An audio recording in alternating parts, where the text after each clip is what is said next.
Laura with Garden Answers. So today I'm going to address a bunch of our most frequently asked questions regarding succulents, specifically the succulent containers that I do quite a bit of. We get asked the same questions over and over and over again, and we'll probably continue to be asked those questions, and that's okay. But I went through and I wrote down a bunch of our most frequently asked questions. First question is, what is your favorite soil to use? And I just use the pre-bagged stuff. Anything that's labeled cactus and succulent soil has done really, really well for me. And I don't care what brand I've used. Let's see, Miracle Grow, Espoma, Black Gold. They're all kind of the same to me. I like them. I've never had any problem with them. Some people like to add additional perlite to their cactus and succulent soil, and that's great. It probably works out nice. It adds additional drainage. I just have never done it because I just don't want to mess with it. I don't want to have the extra stuff around. I just want to grab a bag of soil and have it be done and good to go. So that's what I do. Oh, before I go on, I should probably disclaimer that I am not a succulent expert. This is just stuff that I have gathered from experience, from doing tons of succulent containers, specifically this last year. It seems like I've done a lot of them with fairly good luck. So this is just information I've gathered just from working with them myself. I don't live in an area where they're abundant. They're not natural here, not a lot of them anyway. They're not hardy enough to survive our winters, except some sedums and sempervivums. They survive here and they do great, but all the rest of them are kind of just relegated to containers and they have to be brought in for the winter time. So these are just answers that I have gathered, not answers I guess, but opinions that I have gathered through working with these throughout the years. So question 2, what fertilizer do you like to use? Kind of the same. I'll just use anything that's cactus or succulent labeled. Right now I'm using something called Cactus Juice. I've used Authentic Haven brand Manure Tea, which I really liked. I just think it's important to know the growth cycle of all the succulents and cacti that you're feeding because they go through different dormant periods. Some are winter dormant, some are summer dormant. So I think it's important to research that before you start feeding them, and that way you're not giving them fertilizer when they don't need it. So yeah, that's pretty much it for that one. Number 3, how much light do you put your succulents in? I put mine in spots where they get at least 4 to 6 hours of sunlight, and usually morning sun, no afternoon sun. It gets so hot here, like 110 plus, and it can scorch. Like this right here, this is a sedum, and full sun would scorch this poor little thing. So morning sun is great, afternoon sun not so much. But you get something like this cactus right here. This can take pretty much anything that I throw at it. So again, it's just knowing your succulents and cacti and kind of learning about them before you go throw them out in full sun area. Most people think they want full sun, but the perfect area is morning sun and dappled or filtered afternoon sun, or they can even take shade in the afternoon. So that's what I do. That's outside. Inside, during the winter time when the sun's not as intense, I'll actually put them in a west-facing window. Did think about that.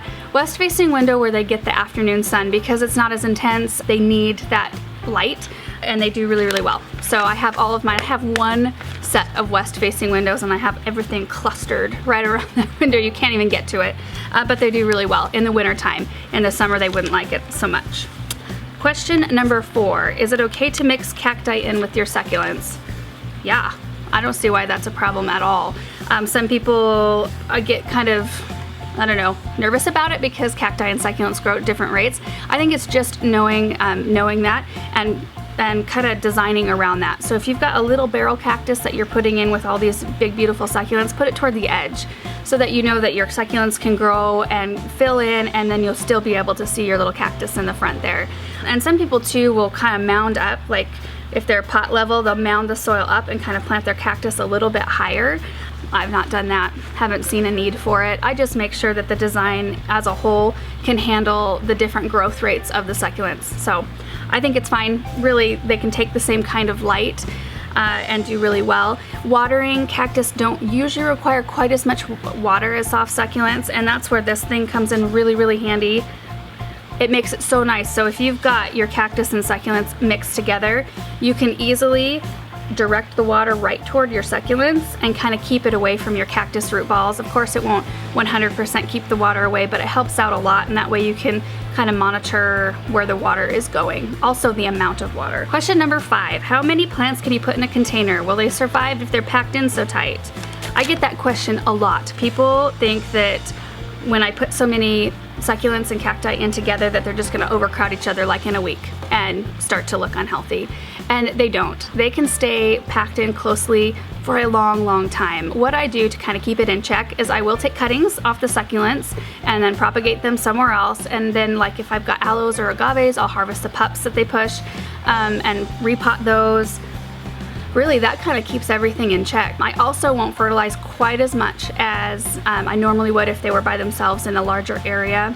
And that helps them to not put on so much growth, obviously. So, and they do kind of stay a little bit relative to the size of container. If they're not, you know, if they're kind of bound in there, they're just naturally not gonna grow quite as quickly. So I've had really great luck, even with the stuff that's all packed in really tight. So don't worry about that so much. I just am the type, I don't care about watching the process of watching them grow in. That doesn't thrill me at all. I want it to be pretty right from the very beginning, and if you've watched any of our videos, you've probably recognized that. I don't know, I just, they're plants. You know, if something starts to not do so well, I can pop it out and put something new in. That's my philosophy. Take it or leave it. Okay, question number 6, and this is actually the last question, but I'm gonna kind of answer in 2 different parts. This one is probably the most often asked question. The first part is containers with drainage. Obviously, it's ideal if you can have a container with drainage just because the plants stay healthier. It's a lot easier to keep them healthy, I should say, when there's drainage in the pot. You don't have to monitor quite as closely when you know that the water's escaping at some point. Watering is completely subjective. To the size of container you've got your stuff in, to what kind of light you've got it in, whether or not you're in a real rainy, dark area, or if you are in, you know, heat and bright sun, whether or not it's windy in your area. It's just kind of a common sense thing. You just gotta kind of watch your plants and kind of learn about them. You will notice, like on the soft succulents, that their leaves will start to shrivel a little bit if they need a little bit more water. They'll start to yellow at the bases and start to look kind of sick if they're getting too much. You just need to key in on those things. There's no real right answer. I can't tell you to give 3 tablespoons or half cup. I can't. People want like a definite, like how much water exactly do I need to give? Well, there's no exact answer. It's just something that you have to kind of learn on your own a little bit. General rule of thumb, you just put in just enough water for the root balls to be moistened, no more. You don't need to worry about saturating the heck out of the soil. That's not necessary with succulents and cactus. So, and again, that's where my syringe comes in really handy. I can just point it right toward the root ball of each of the plants and just squeeze a little bit in, and it does a really good job. And that too helps with water pooling, like around the crown of plants, which is super great for them. When I have cactus and succulents outside in the summer, I water them about once a week. When they are inside, I'll water them every 1 to 3 weeks, depending on their location in my house. Most of them, like I said, are in the west-facing windows, so they'll need it a little bit more often because it does still get kind of warm right there, even in the wintertime. A moisture meter is super handy in these kind of cases because you can stick your moisture meter down in your pot. It'll tell you right where the moisture's clocking in, and you'll know whether or not you need to water. So that might be a really good thing for you to invest in, is just a nice moisture meter, and then you can be sure that you're giving your plants the right amount of water. No gravel. Do not add any gravel to the base of your pots. I don't know why people do this. Just like, ugh. That's one of my pet peeves when people, even not just even with succulents and cactus, but with big containers, they'll want to put like pop bottles or bark or just whatever random things to raise the soil level. A lot of people say it's to improve drainage. I think it's just because they're being cheap. They don't want to buy enough soil to fill up the whole pot. It's just one of those, it bugs me. When you have plants outside, you want I don't know why you wouldn't want the whole pot to be full of soil, because that helps with water retention and nutrients. It also, when you add in gravel into your pot, it just makes your pot smaller. I mean, if you think about it that way, if you're adding gravel into an already draining pot, the pot's already going to drain out the water. It doesn't matter if there's extra gravel in there. You're just essentially raising that soil level and making your pot smaller, which essentially in the end can make your plants more unhealthy because there's not as much room for root growth. So that's my 2 cents on that. Okay, so the second part of this question is how to water succulents and cacti in containers without drainage. Now, like I said before, it is ideal if you can have drainage in your pots. In fact, we did a little series of how to drill holes, drainage holes in containers in glass, metal, and ceramic, and we'll link those down below if you want to check it out. But sometimes it's just not possible. You can't be drilling holes in something. I recently did a planter for a customer who had this really neat old antique wood dough bowl. It was like a really neat piece of art and history, and of course you don't want to mess with that. You don't want to ruin it by putting a hole in it. So we lined it and just planted it without drainage. So in those kind of cases, that's when you just can't, and you just have to go with it and just make sure you're monitoring the plants a little bit more. If you want to check out that video, it was actually a really fun video to do, and I really like how it turned out. We'll link that one down below as well. First of all, in planters without drainage, you will not need to water as often, and that should be obvious. In a planter that has drainage that I'm watering once a week, without drainage, I'll probably check it every week and a half to 2 weeks. So it essentially makes it lower maintenance. People ask about charcoal and gravel in containers without drainage all the time, and you know, it's something that I used to do. I used to add charcoal and gravel. In fact, I think we did a video, one of our first few, about a terrarium, and I did add those layers in, which is something that I would not do now. I have learned a lot over the past year. Charcoal is fine. It's just a purifier. So if you throw in a little bit at the base of your pot, that's totally fine. It'll help eliminate any odors if there's any water pooling, which is something that shouldn't be happening anyway, you hope. So it's really not super necessary to add that. The gravel is an absolute no-no. Do not add an extra layer of gravel at the bottom to help with drainage or to give water a place to go.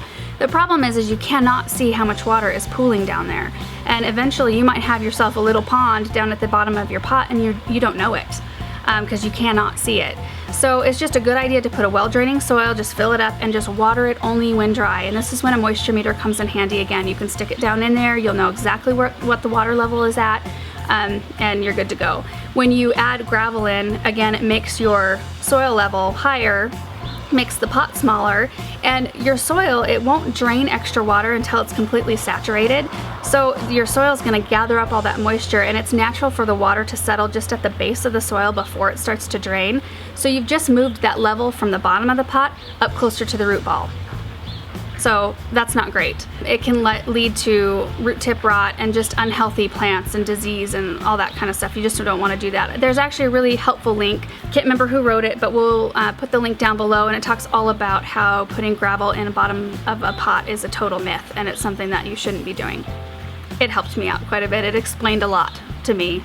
Again, I use a syringe to help me water succulents in containers without drainage because I can get it right in there by the root ball and dribble in just enough to wet the root ball. I'm not accidentally pouring in too much water, because that happens every once in a while. You're pouring in, all of a sudden a big rush of it comes out and you have no control. So this helps you control that water. So I got this syringe at the nursery where I work. We have a hydroponics area where we had this. You can also pick these up at a local feed store. They have great big syringes like this. So they're really, really handy to have. I have a few of them just in case. Alright, that pretty much sums up all of our most frequently asked questions about cactus and succulents. If you have any questions, please message us. I love to hear from you guys. And if you have any tips or tricks that you have learned to have more success with cactus and succulents, I'd love to hear them. Thank you guys so much for watching, and we will see you in the next video. Bye!